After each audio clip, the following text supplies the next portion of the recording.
Salam damai dalam kasih Tuhan Yesus. Saudara-saudara, kita bersyukur kepada Tuhan yang sentiasa memberkati di dalam setiap segala sesuatu pekerjaan kita sepanjang hari ini. Pada saat ini, firman Tuhan kita yang akan sama-sama kita dengarkan, semoga memberikan kita satu kekuatan lagi. Mari kita sama-sama berdoa bagi meneruskan firman Tuhan, renungan kita pada waktu ini. Mari berdoa. Allah Bapa kami di surga, kami benar-benar berterima kasih. Engkau melindungi di dalam pekerjaan kami. Engkau menyertai kami dan melindungi kami. Saat ini Tuhan, ampunilah kami di atas segala dosa kesalahan yang telah kami lakukan melalui kata-kata, perbuatan, pikiran kami. Ya Tuhan, biarlah kami saat mendengar firman-Mu ini, kami mendapat satu nasihat yang baik bagi diri kami, juga bagi keluarga kami. Terima kasih Tuhan karena Engkau mendengar serta menjawab akan doa-doa kami. Di dalam nama Yesus kami berdoa. Amin.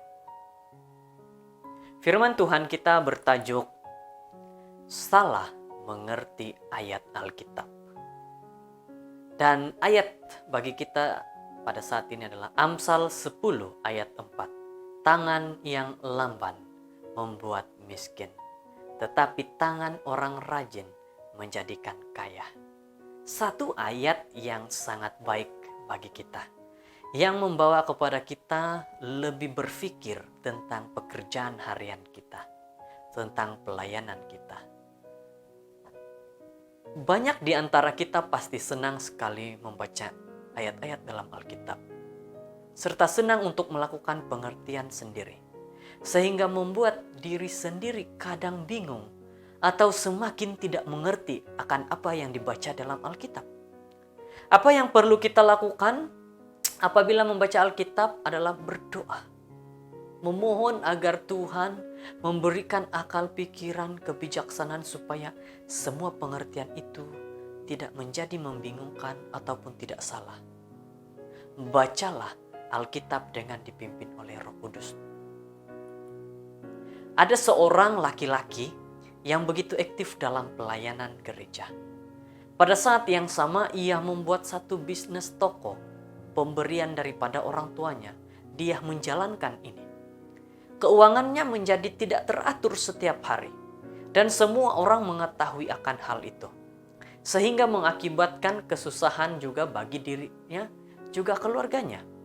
Ketika dia diingatkan untuk lebih bertanggung jawab dalam usaha bisnisnya, lelaki ini malah menjawab katanya, "Saya tidak pernah merisaukan akan urusan toko usaha saya, karena Tuhan pasti memberkati saya, memberkati kami, selama saya melayani Dia dengan sungguh-sungguh."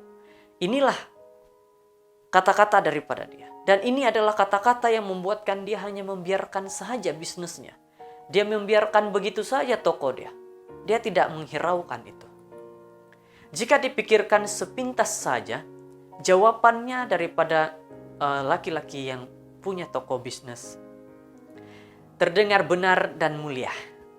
Karena dia sering melayani Tuhan. Seperti kedengaran, wah sangat baik. Akan tetapi di sini ada sebuah hal yang tidak seimbang dalam berpikir. Amsal memberikan pandangan yang jauh lebih seimbang. Di satu sisi, Tuhanlah yang memberkati dan mencukupkan keperluan-keperluan kita. Kita boleh baca itu dalam ayat 3 dan juga 22. Kita tidak boleh menyombongkan berbagai pencapaian ekonomi kita, seolah-olah itu hasil daripada kebijakan dari diri kita saja. Dan juga di sisi lain, Tuhan mau kita bekerja keras dan bertanggung jawab untuk mencukupi keperluan hidup kita sehari-hari. Jadi saudara-saudara, kita sebenarnya pada waktu ini mau diajar supaya kita dapat seimbangkan kehidupan kita. Kita setia kepada Tuhan, kita juga melakukan pekerjaan harian kita, bisnis kita apapun dengan baik. Kita tidak mengabaikan satupun. Tetapi laki-laki ini, dia hanya mahu melayani kepada Tuhan, tetapi dia mengabaikan pekerjanya, dia mengabaikan bisnis, dia tidak peduli dengan itu semua. Dan dia berkata, oh Tuhan akan memberkati. Apakah benar seperti itu? Kita tidak dapat menggunakan pernyataan bahwa Tuhan pasti memelihara keperluan kita untuk membenarkan kemalasan kita dalam bekerja. Nah, kita dengar ini baik-baik. Jangan kita katakan bahwa oh Tuhan akan memberkati, tetapi kita malas bekerja. Bekerja untuk memberikan kita keperluan kita setiap hari. Tuhan tidak memberkati kemalasan kita. Dia menghendaki kita menjauhi sikap yang malas. Apabila kita malas dalam pekerjaan harian kita, jangan sampai kita juga malas dalam pelayanan. Jadi, bagaimana kita dapat mengalami kehidupan yang dicukupkan oleh Tuhan? Andalkan Tuhan. Berserah, lihat kepada Tuhan sebagai sumber berkat. Sambil kita tidak malas dalam pekerjaan kita. Namun, jangan berhenti di sana. Giatlah dalam melakukan pekerjaan atau bisnis secara profesional, disertai dengan hati yang takut kepada Tuhan. Gabungan keduanya ini memungkinkan kita menikmati berkat berlimpah daripada Tuhan. Kita tidak malas bekerja untuk Tuhan, dan kita tidak malas bekerja untuk pekerjaan kita setiap hari. Tuhan mau memberkati Anda melalui ketekunan dan kesetiaan Anda dalam bekerja, berbisnis, sambil melayani Tuhan tidak putus-putus. Satu firman yang sangat baik bagi kita pada saat ini, mengingat supaya kita jangan malas. Jangan kita ambil satu ayat dalam Alkitab lalu kita benarkan mengikut kehendak kita. Seperti laki-laki tadi. Dia malas-malas melakukan pekerjaannya untuk memberi kecukupan makanan dia. Tetapi dia katakan, oh Tuhan memberkati saya. Sedangkan Tuhan tidak senang kepada orang yang malas. Dari hari pekerjaan kita setiap hari itu menunjukkan kita rajin ataupun kita malas. Ingatlah saudara-saudara bahwa kita sebagai umat Tuhan yang sudah menyerahkan diri kepada Tuhan melalui baptisan, lakukanlah pekerjaanmu hanya untuk kemuliaan Tuhan.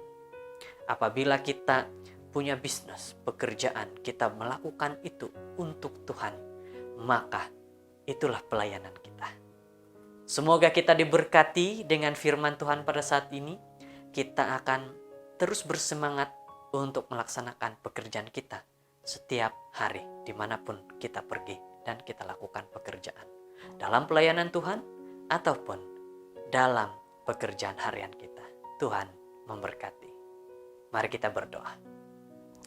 Allah Bapa kami di surga, terkuduslah namamu Tuhan. Terpujilah Engkau Tuhan, karena Engkaulah yang sentiasa memberikan teguran nasihat bagi kami. Engkau katakan bahwa Engkau tidak senang dengan orang yang malas. Karena orang yang malas akan malas dalam segala perkara. Dalam melayani ke Tuhan maupun melayani kepada keluarga, anak-anak, dan juga melayani dalam pekerjaan harian, di dalam bisnis maupun di dalam apapun yang dilakukan.